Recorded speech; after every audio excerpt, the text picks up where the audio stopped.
حضرت عامر ابو عبیدہ بن الجراح کا لقب امین الامت ہے۔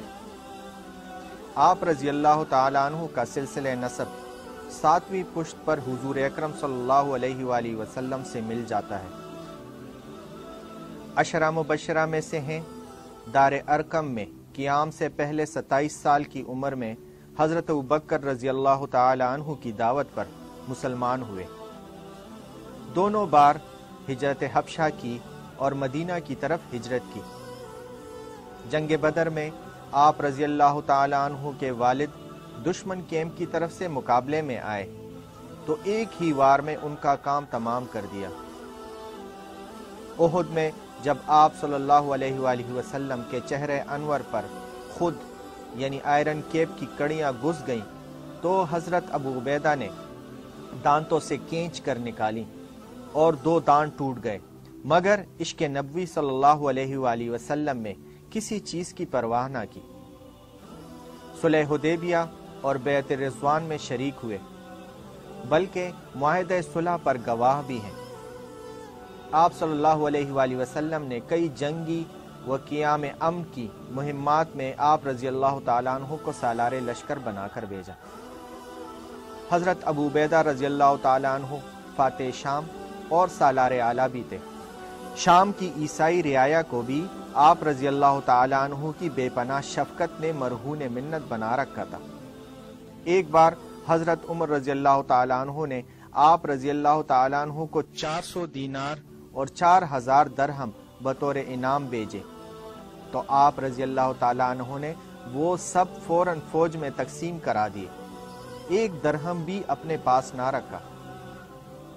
تو حضرت عمر رضی اللہ تعالیٰ عنہ نے فرمایا کہ الحمدللہ آج بھی ایسے ایثار شعار لوگ ہیں۔ یرموک کے مارکے سے قبل جب جنگی حکمت عملی کے تحت مفتوحہ ممالک سے افواج کو دمشق میں جمع کیا گیا تو حضرت ابو عبیدہ رضی اللہ تعالیٰ عنہ نے کئی لاکھ ٹیکس کی وصول شدہ رقم ذمی رعایا کو یہ کہہ کر واپس کر دی کہ اب ہم تمہاری حفاظت نہیں کر سکتے۔ شامی غیر مسلم رعایا پر اس حق پسندی و انصاف کا اس قدر اثر ہوا کہ وہ لوگ روتے تھے کہ خدا تم کو واپس لائے۔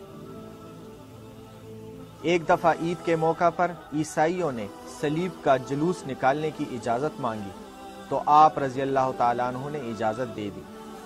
اس طرح آپ رضی اللہ تعالیٰ عنہ کی مذہبی رواداری کا یہ اثر ہوا کہ شامی عیسائی اپنے ہم مذہب رومیوں کے دشمن بن گئے اور ان کے مقابل اس عادلانہ دینی نظام کی ہر طرح کی خدمت سر انجام دینے لگے۔ شام میں حضرت فاروق اعظم رضی اللہ تعالیٰ عنہ نے جو اصلاحات کی وہ اکثر حضرت ابو عبیدہ رضی اللہ تعالیٰ عنہ کے ہاتھوں ہی نافذ العمل ہوئی۔